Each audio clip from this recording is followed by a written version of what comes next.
So our new residents coming on are pretty much going to come on as normal. Great.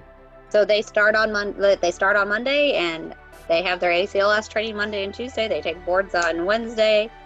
Thursday, I have them training in the Coumadin Clinic and doing EPPE training. Like, I already have all that set up, right? Okay, cool. Yeah, so they're coming on as normal.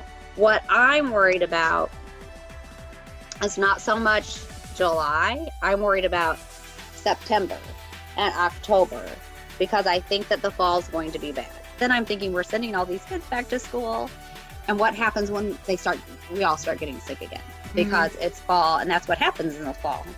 Like COVID or no COVID, people are sick in the fall and winter. Right. So my concern is about that time period and having to restructure that, because the spring I had to restructure all of my residence electives. That part isn't electives. That's still, like, you're still in your core rotations in the fall.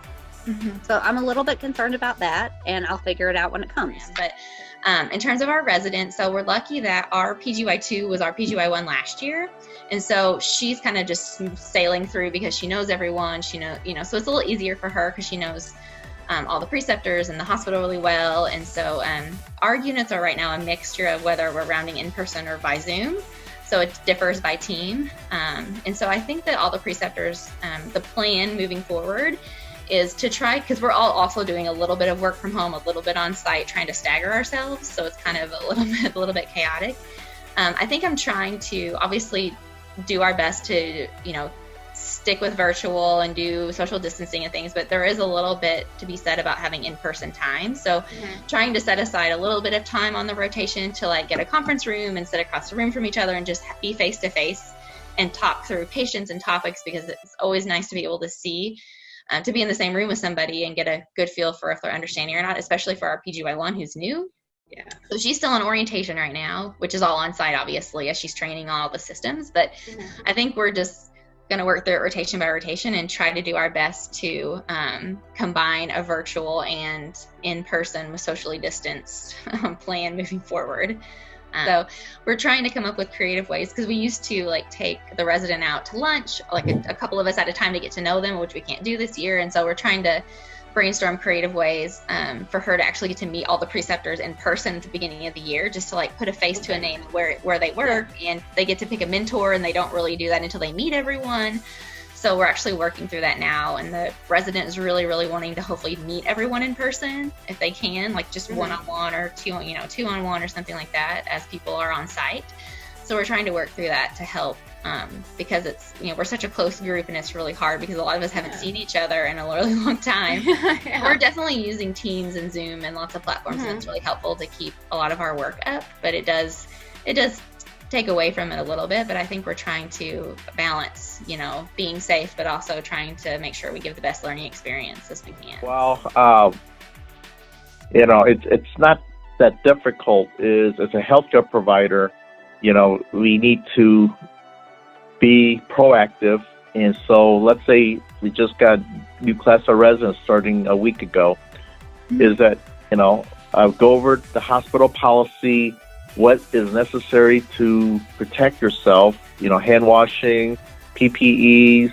But even that, we try to have a different tier of interaction. So we don't throw a resident into a COVID patient room. There's other opportunities. So it's more of like, you don't need to go see a COVID patient when you have 9 other patients on the floor that is not COVID. So we try to prioritize or limit some of the interaction with COVID patients if it's appropriate, and if it's not necessarily a key learning component. So we've had their start date had to be adjusted due to COVID restrictions and the furloughs that we have here. So that has kind of changed the structure and order of rotations a little bit. Yeah, Right. So some of the big issues that we ran into were things like concern for delayed start in the residency, which the guidelines that you mentioned definitely address. So for us, our candidates did start a little bit later than we typically like them to. So what I love about our program is we always start the residency early. So in terms of, instead of doing the traditional July 1st, we usually start them prior so that they have overlap with the outgoing residents. Okay. So that was unfortunately something we weren't able to do this year. So our previous residents completed on June 30th and our 2 new residents started July 6th. The tentative start date for them was going to be June 22nd. So it was a delayed start. But in terms of just trying to make sure that we're accommodating, so some of the things that guidance addresses too is making sure that we're not furloughing them or making sure that their positions are intact. Making sure that they have adequate time to complete their board. So luckily for my 2 residents, they already have all of their testing scheduled, both their law and their NAPLEX. But with the guidance, they did offer to extend that time period if needed out to January 1st for them to get licensed. Like I said, we're fortunate that our ladies already have that all lined up, because the earlier they can get licensed, the kind of the better experience it is for them, at least from being able to function as an autonomous pharmacist. So our current residents, we have been, trying to keep our learning experiences as similar as possible with COVID. Especially with the potential delays of licensure, we have just been trying to be as supportive as we possibly can to, give flexibility if their exam dates get changed unexpectedly or if it gets delayed. But, in terms of the learning experiences, we're trying to do our best to make sure that those are not changed. Some of our services are telephonic. Some of our appointments have become more brief, but we still are providing exactly the same clinical services that we did in the past. Our resident also is able to volunteer at our COVID testing sites locally.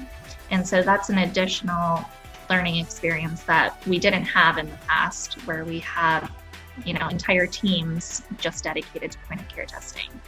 And so it's been really great so far.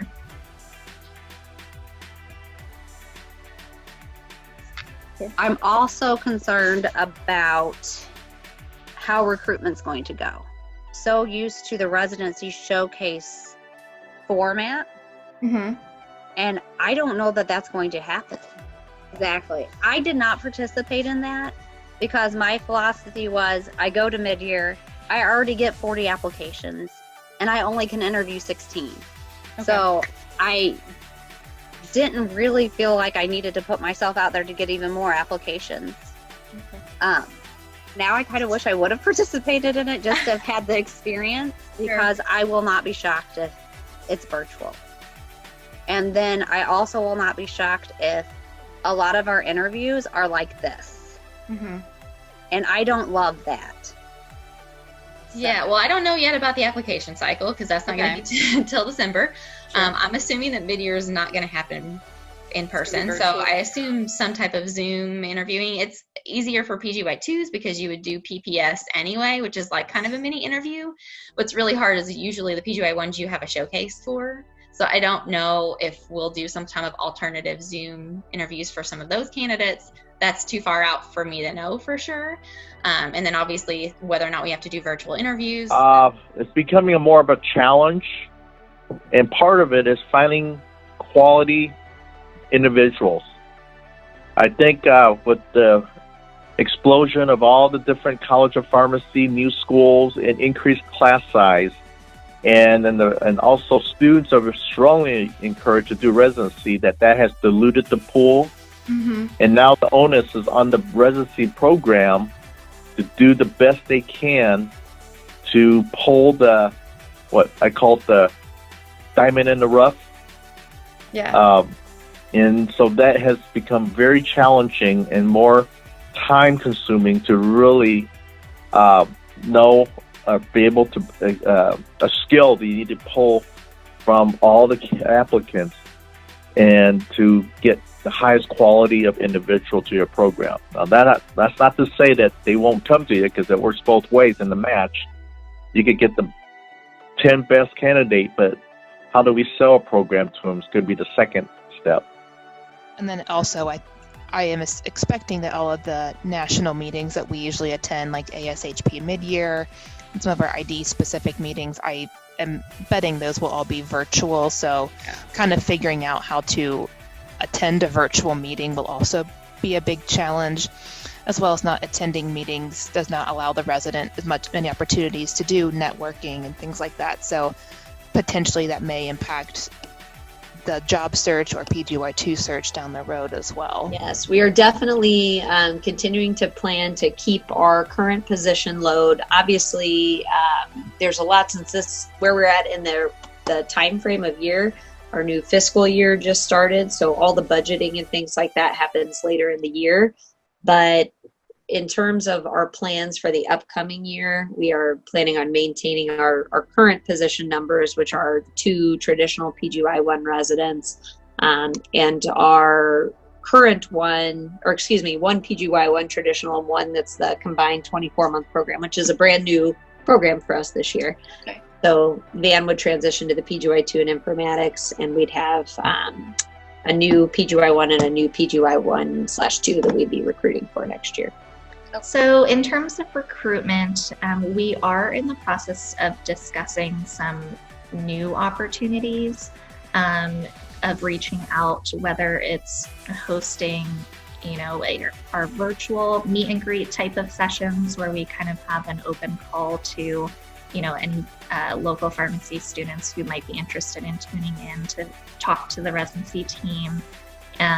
And we're also thinking about potentially putting together some electronic marketing materials, whether it's through videos or through vamping up our written marketing flyers, so that candidates who aren't able to meet us directly before they submit their applications can really get a feel for what type of program we are. So we're still in the process of trying to figure out some innovative ways to reach out to potential recruits, but we'll hopefully be able to work together and learn from each other.